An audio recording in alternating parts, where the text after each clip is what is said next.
मेरे इंतहाई काबिल एहतराम हज़रत मौलाना मुफ्ती हबीबुर रहमान साहब, हज़रत मौलाना मुफ्ती सैफुर रहमान साहब और यहाँ आए हुए निहायत काबिल कदर उलमाए किराम और मेरे इंतहाई मुहतरम दीनदार और गयूर मुसलमान भाइयों, आपने हज़रत शेखुल हदीस मौलाना हबीबुर रहमान दरखास्त साहब का दर्स सुना, जिस पर बुखारी शरीफ का इख्तिताम होता है। यहाँ वैसे तमाम नशिस्तों में आपका आना और शरीक होना बहुत बड़ा मकाम है अल्लाह के लिए। यहाँ अर्श से, यहाँ से लेकर फर्श से अर्श तक जैसे साहिबान है, इसी तरह रहमत के मरिश्ते उस मजलिस पर साहिबान की तरफ फैल जाते हैं कि जहाँ इल्म और कुरान और हदीस की बात होती है। और इसी तरह आप इस बारिश से घबरा रहे हैं, इस वक्त अल्लाह की रहमत की बारिश जारी है। हमें नजर नहीं आती, फरिश्ते भी तड़पते हैं उस बारिश पर, तो फरिश्ते साहिबान बना देते हैं अर्श तक कि रहमत के उस मजलिस पर आने में हम भी उससे मुस्तफीद हो जाए। रहमत उनको ढांप लेती है। मरता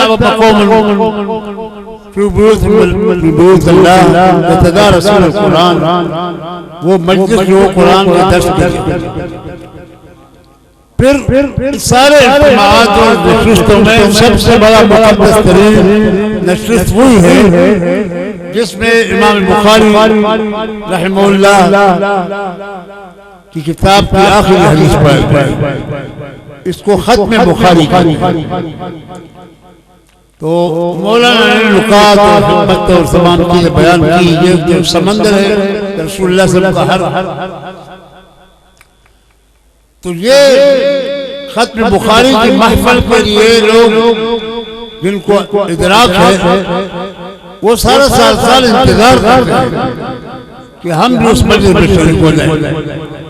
मेरे वालिद माजिद हज़रत शेखुल अब्दुल हक साहब दारुल उलूम देवबंद में हदीस और दूसरे उलूम पढ़ाते थे, तो वो फरमाते रहे कि 6-7 महीने पहले टेलीफोन शुरू हो गया, टेलीग्राम शुरू हो गया हज़रत मदनी की खिदमत कि बुखारी शरीफ की खत्म कब होगी।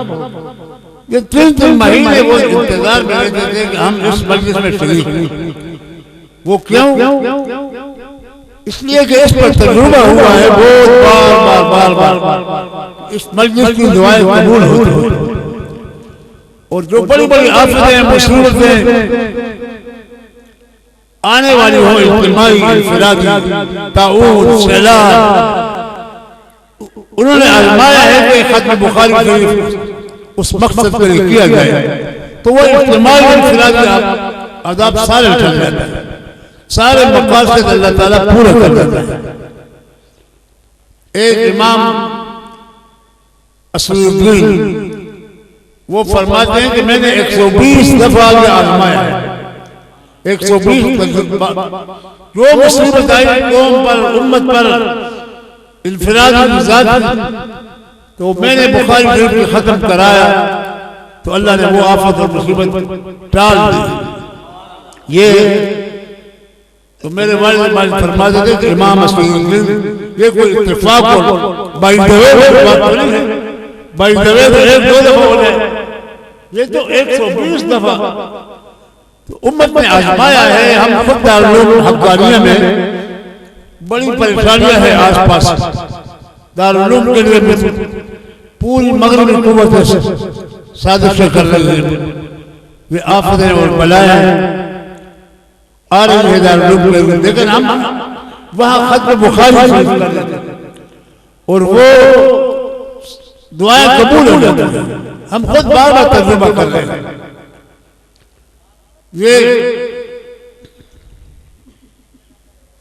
बहुत हालात और मसाइल पूरे उम्मत के दरपेश हैं। पाकिस्तान भी मुसीबतों में घिरा हुआ है और दुश्मन चारों तरफ से इस पर यलगार कर रहा है।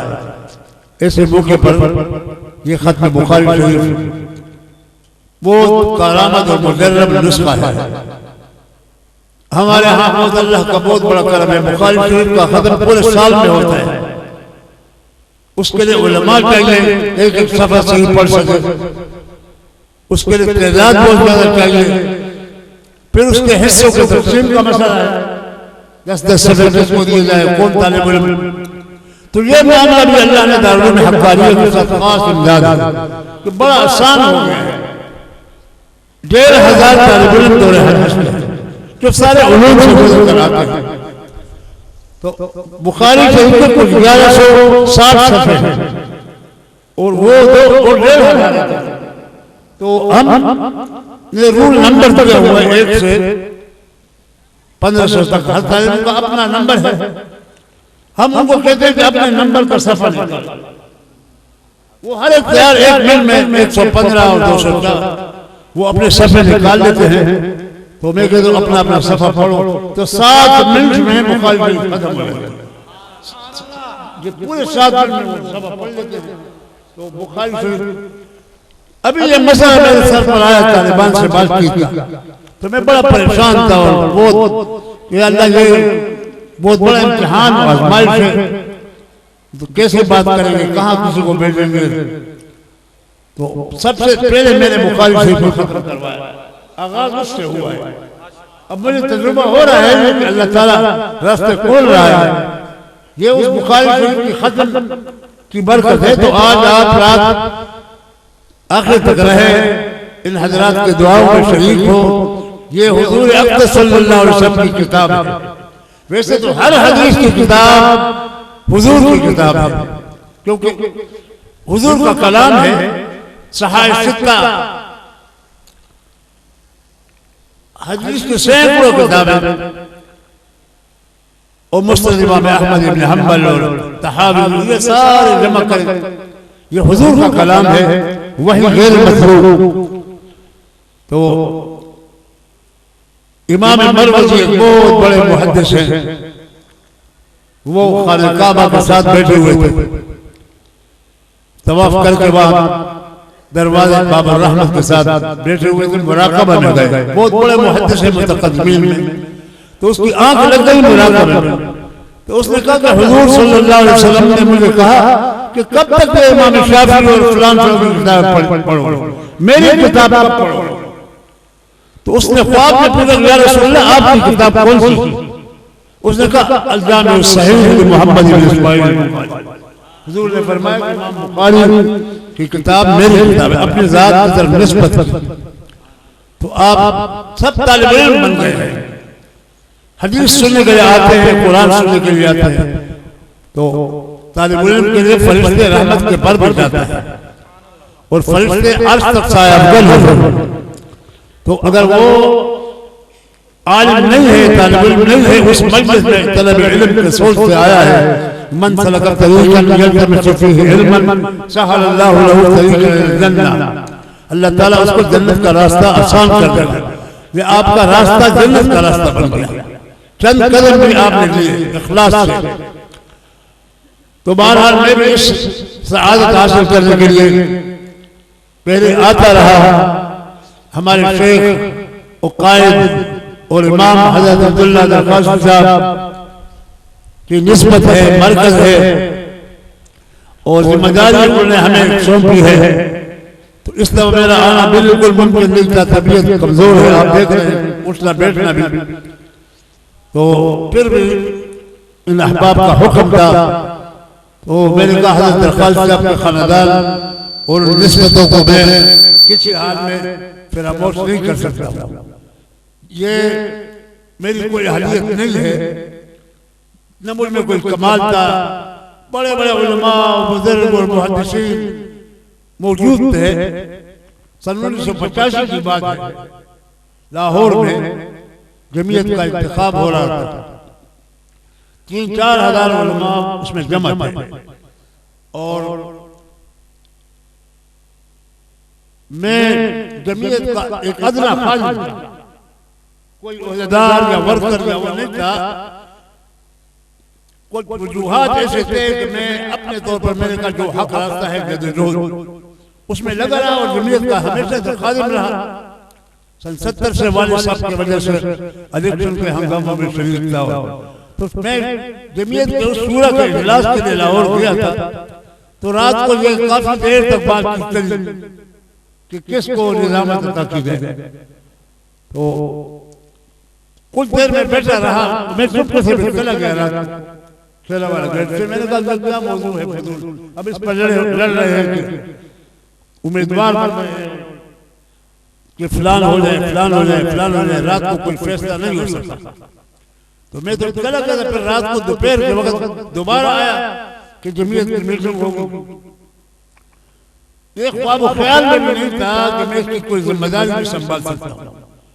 तो झगड़ा चल रहा था। हजरत दरकाजी साहब बड़े इफ्तिखारों और मुराक़बों के बाद आए स्टेज पर और मैं एक कोने में दूर बैठा हूँ।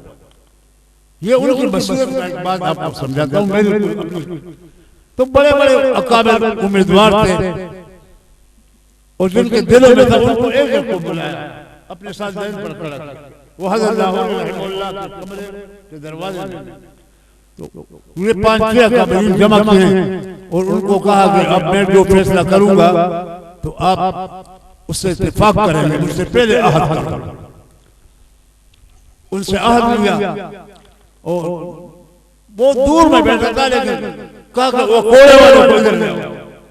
वो कहाँ है कोड़े वाले? तो मैं आया, मैंने कहा कैसे बुला रहे होंगे? तो हजरत दरकाजी साहब ने कहा कि मेरे सर पर हाथ रखा कि मैंने इसके बारे में कि मेरे इस्तिखारे में अब मैं रो पड़ा। अल्लाह गवाह हजारों होंगे कि मैं किसी से रो रहा हूं। मैंने कहा हजरत मुझसे नहीं संभाला जाता।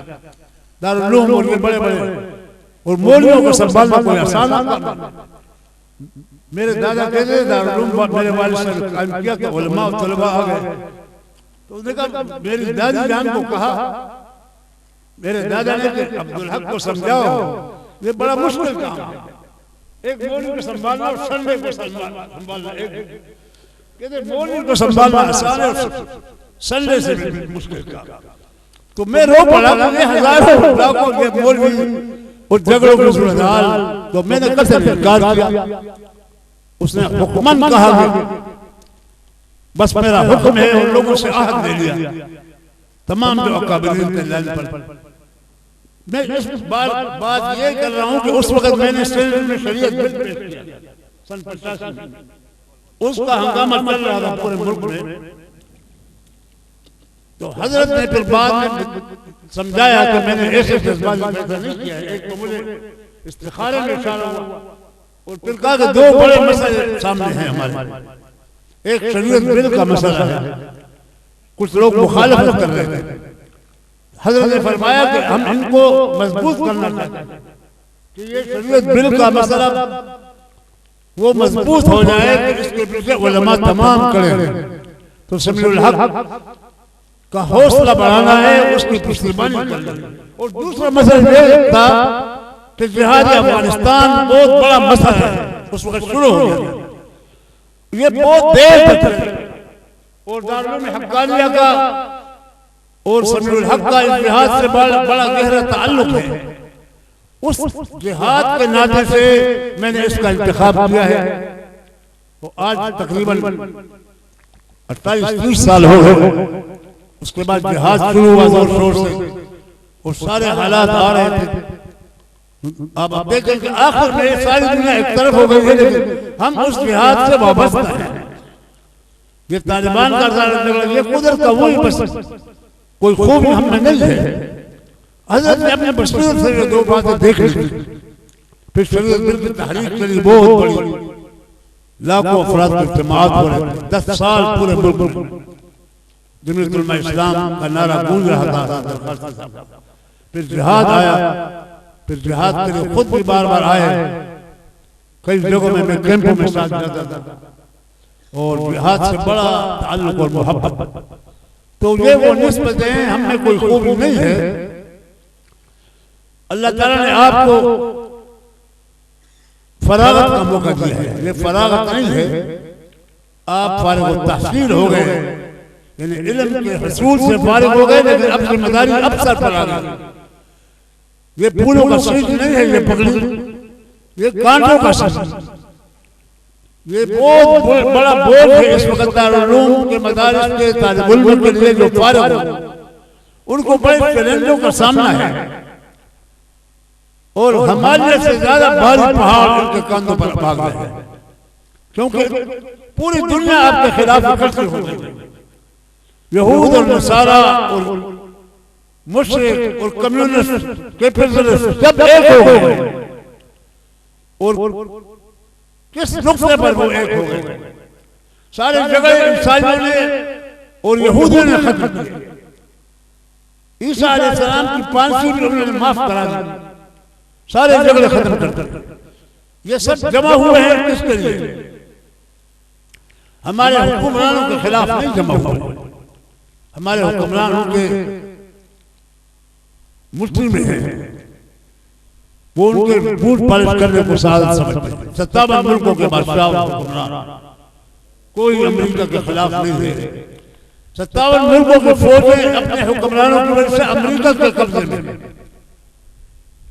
आपके साइंसदानों के खिलाफ नहीं है, आपके इंजीनियरों के खिलाफ नहीं है, आपके मॉडर्न तबके के खिलाफ नहीं है अमेरिका, आपके स्कूलों यूनिवर्सिटियों कॉलेजों के खिलाफ नहीं है। वो एक नुक्ते पर इकट्ठे हुए हैं कि ये मदरसा और उससे वाबस्ता तालिब इल्म, इसको कैसे खत्म किया जाए। उन्होंने साल टैंकों में तंजिया किया और कहा अब हमारे लिए कोई रुकावट नहीं है दुनिया में, लेकिन ये सरपहरे मौलवी, ये हवाई कपड़े पहने हुए पटरे पुराने लिबास में मलबूस तालिब इल्म पिछले 15 साल से उसके टैंक इसी पर लगे, सारी तवज्जो घुमा फिरा के यही है, जिनको तुम कुछ भी नहीं समझते हो इन बच्चों को और बहुत समझते हो। खैरातखोर कहते थे, वही खैरातखोर उस उम्मत के बचाने का सरमाया लेकर वो सारे चले गए उनके जोड़ी में, और फिर यही तबका वो मैदान में डटा हुआ था। इस तबके ने ईमान की हमीयत से एक बहुत बड़े सुपर पावर को, सोवियत यूनियन को तस-नस किया, उनके जोग्राफी से सोवियत यूनियन का नाम ही मिट गया। इतनी बड़ी ताकत थी कोई तस्वर नहीं कर सकता। फिर अमेरिका बहुत बड़ा इफरीत दूसरा तागूत अकबर, वो आकर बैठ गया अफगानिस्तान में। इन तालिब इल्मों ने आज तालिबान का नाम गाली है, यूरोप ने बना दिया है। तालिबान कोई और मखलूक नहीं है, ये हमारे बच्चे हैं, औलाद है, जिसको आप स्टूडेंट कहते हैं, हमारे यहाँ तालिब इल्म कहा जाता है। तो इन तालिब इल्मों ने अमेरिका को नागोशन ने चबवा दिए। 10-12 साल तमाम ताकतों के साथ, तमाम जिहादों और बमों के साथ ज़लील और ख्वार होता रहा। आज वो कोई रास्ता तलाश कर रहा है। ये उम्मत की नाक किसने रखी? ये हुक्मरान तो इनके साथ थे, हमारी फौजें उनके साथ थी। उम्मत के मुस्लिमा की नाक इन तालिब इल्मों ने मदरसों ने रखी, जो आपके खुश रोज़ों पर पलने वाले। ये एक बम साबित हो गए। इस बमों ने रूस के सारे बमों को नाकारा बना दिया, वो डरे के डरे रह गए। अब वो समझते हैं कि असल बम तो ये मदरसे का बच्चा है। ईमान और गैरत और हमीयत और कुरान और सुन्नत उसकी ताकत है, और फिर इनकी बरकत से जिहाद जिंदा है। और जिहाद जो है वो रूह रवान है उम्मत का। जिहाद शहरत है और जिहाद शनाख्त है, तशख्खुस। हुजूर ने फरमाया कि वज़रूरत सनामिहा अल जिहाद। ऊंट जो होता है, ऊंट किस से ऊंट का कोहान न होता तो ऊंट न होता, तो वो तबका पाँव की तरह है, ऊंट के पाँव। दूसरा तबका उसके पेट की तरह है, कोई पीठ की तरह, तब तबके हैं। लेकिन हुजूर ने फरमाया कि उसकी बुलंदी और तशख्खुस वो कोहान से है। गोया इस्लाम का नमाज भी है, रोजा भी है, हज भी है, तमाम इबादत है, लेकिन उसकी रूह जो बाकी है वो जिहाद से है। आज जिहाद न होता तो ये पहले शरीर में मलयामेश हो जाता मुसलमान। इतनी बड़ी सुपर ताकत और उम्मत को मिटा नहीं सके। बरतानवी साम्राज्य आया, रूसी साम्राज्य आया, अमरीकी साम्राज्य आया, सेंट्रल एशिया को तबाह बर्बाद कर दिया, लेकिन जिहाद ने सब कुछ दोबारा जिंदा कर दिया। अब जिहाद कुरान और सुन्नत में पढ़ाया जाता है और ये मंबा और छावनियां हैं। हम बंदूक और तोपों से छावनियां ये नहीं है, ये ईमान और हमीयत और कुरान और हदीस के दलाइल और उसके तालीमात की वजह से उम्मत बागैरत हो जाता है, बाहमीयत हो जाता है, वो डट जाता है बड़े बड़े जावेद सलातीन के सामने। ये सिफत किसी और तबके में हमारी उम्मत में नहीं। उनको समझ आ गई, उन्होंने कहा मदरसों को मिटाओ, मदरसों के पीछे पड़ गए। एक शोर होगा जो 1400 साल में नहीं उठा था। ये मीडिया वार अंग्रेज ने भी ऐसा नहीं किया। अंग्रेज के जमाने में 150 साल मदरसों से हिंदुस्तान भरा हुआ, लेकिन अंग्रेज ने कभी ये नहीं कहा कि इन मदारिस में दहशतगर्दी सिखाई जाती है, बल्कि उनको वो आकर रिपोर्ट लिखते थे कि तो बहुत बड़े रिफाही इदारे हैं।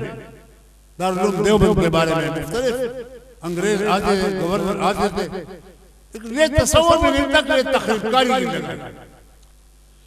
अमेरिका ने और मगरब ने नया पैंतरा बनाया, उन्होंने कहा शोर मचाओ, बदनाम करो इस्लाम को कि इस्लाम दहशतगर्दी का मतलब नऊज़ु बिल्लाह, और हुजूर अक़दस सल्लल्लाहु अलैहि वसल्लम नऊज़ु बिल्लाह दहशतगर्द, और कुरान दहशतगर्दी की किताब है। और ये है मदरसों में तो मदरसे दहशतगर्दी के अड्डे हैं। हालांकि बदबख्त समझते नहीं है कि इस वक्त अमन और सलामती की अगर महफूज जगह कोई नहीं है वो मदरसे, क्योंकि मदरसों का तालीम इस्लाम है और इस्लाम खुलासा है अमन और सलामती का।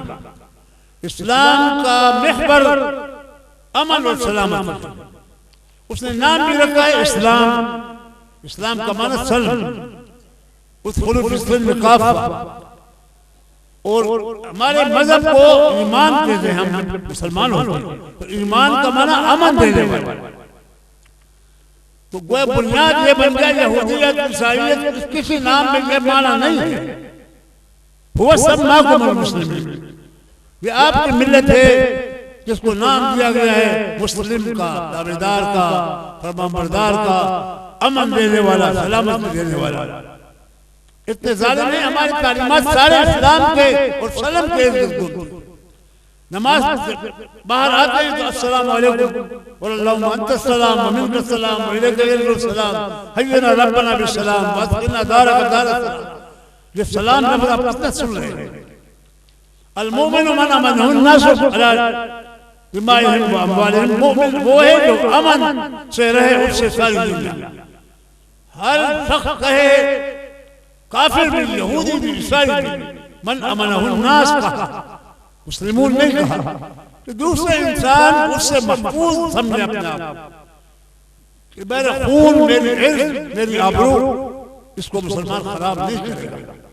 अल मुस्लिम मन सलिमल मुस्लिमूना मिन लिसानिही व यदिही। जन्नत में भी जाएंगे तो सलाम ही सलाम होगा, सिर्फ दुनिया में नहीं।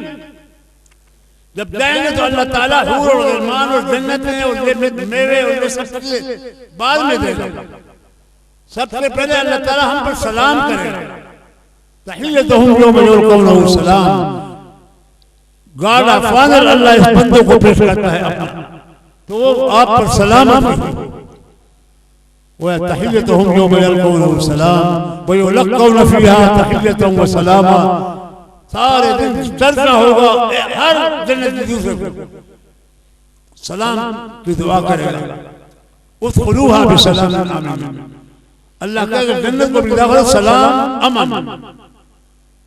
आज कहा जा रहा है, मैं कुरान में भी आपको कहा गया है कि गारंटी अगर अमन देता है तो इस्लाम देता है, खाना काबा देता है, कुरान देता है।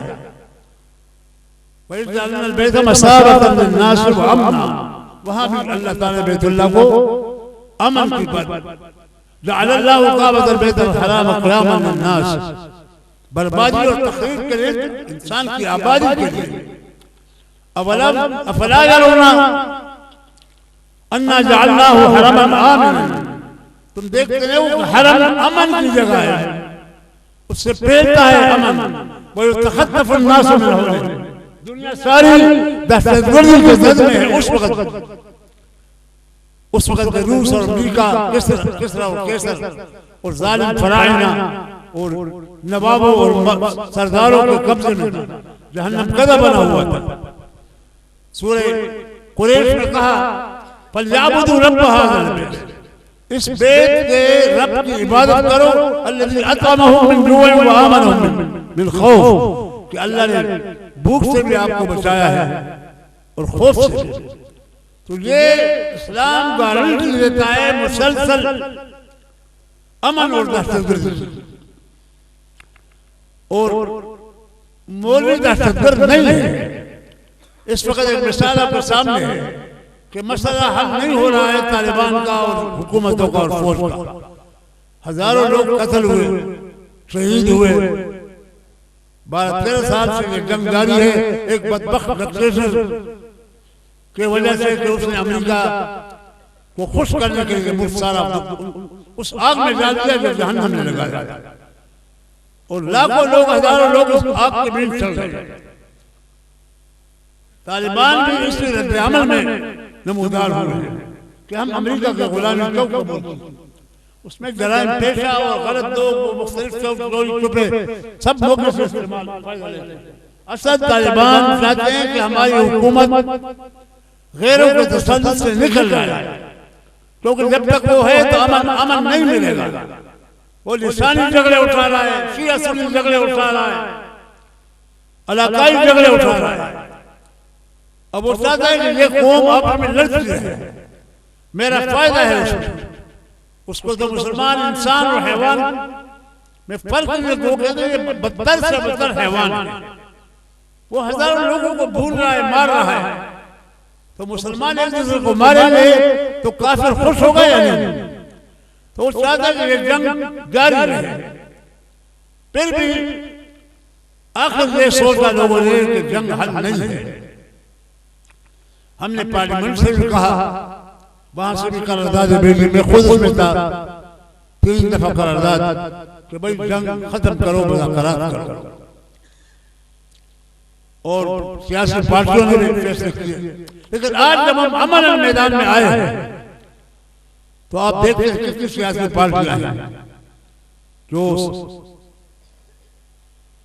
सेकुलर पार्टियां हैं, जो कौमपरस्त पार्टियां हैं, जो लादीनी पार्टियां हैं। वो एक जुबान से सीख रहे हैं, मुखालिफत कर रहे हैं कि तालिबान को बातचीत न करो, उनको भूल डालो, बमबारी करो उन पर। आपके एंकर सारी रात इसी पर लगे हुए हैं, हमारा मजाक उड़ा रहे हैं और मुखालिफत कर रहे हैं। ये फैसला तो अब हो गया कि मदरसा अमन चाहता है या यूनिवर्सिटी और कॉलेज।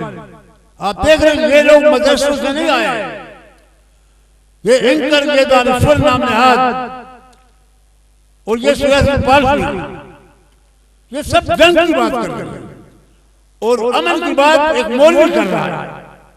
मैं इस मदरसे का एक मौलवी हूं, हजरत खालिद। मैं पूरे मुल्क में शरीक मिलकर कह रहा हूं कि अमन के लिए मुज़ाकरात का रास्ता इख्तियार करो। हमारे उलमा, तुलबा पूरे मुल्क में लाखों वो खत्म कुरान में लगे हुए, दुआओं में लगे हुए कि अल्लाह इस मुल्क में अमन कायम कर। अगर हम दहशतगर्द होते तो ये बात करते, हम तो अमन की बात बर्दाश्त ही नहीं करते। तो हम अमन की बात करते हैं और उसकी मुखालिफत करते हैं। तो मालूम हुआ कि कौन दहशतगर्द है।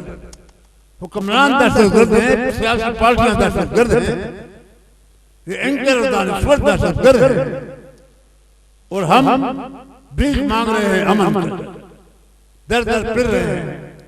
और हमारी जमीयतुल इस्लाम अल्हम्दुलिल्लाह उसमें पेश है।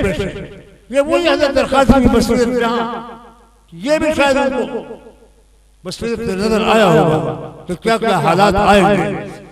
तो उनकी निस्बतें, उनका इत्मीनान वो हमारा सरमाया है। तो इंशाअल्लाह हमारी कोशिश अब जारी रहेगी कि और खून खराबा न हो। और फिर असल जंग हमारी ये कि हुक्मरान गैरों की पॉलिसियों से निकल आए। आज हमने अमेरिका की गुलामी अगर छोड़ दी और उनकी पॉलिसियों की मुखालफत करने का ऐलान किया बगैर मुज़ाकरात के 10 दिन में खुद ब खुद अमन कायम हो जाए। मैं गारंटी से कहता हूं कि फिर तालिबान से बातचीत करने की जरूरत नहीं होगी, क्योंकि जब मुल्क में गैर मुल्क तसल्लुत खत्म हो जाएगा, यहूद और नसवारा की मर्जी पर हम फैसले नहीं करेंगे, तो फिर झगड़ा किस काम का होगा? फिर हम सब उनको कैसे अब क्या चाहते हो? तो असल मसला हमें नहीं दरपेश है कि हम इस गुलामी से इस मुल्क को निकालें। मुल्क तबाह और बर्बाद हो गया है, मईशत तबाह हो गई है, अमन नाम की कोई चीज नहीं है, कोई शख्स अपने आप को महफूज नहीं समझता। तो आप सब दुआ फरमाते रहे और उम्मीद रखें कि इंशाअल्लाह अल्लाह ताला की कोशिशें रायगान नहीं जाने देगा और उस मुल्क में अमन अमान का दौर दौरा होगा। और जब अमन कायम होगा तो हम कोशिश करेंगे कि अल्लाह का दीन यहाँ आ जाए और गालिब हो जाए और नाफिज हो जाए।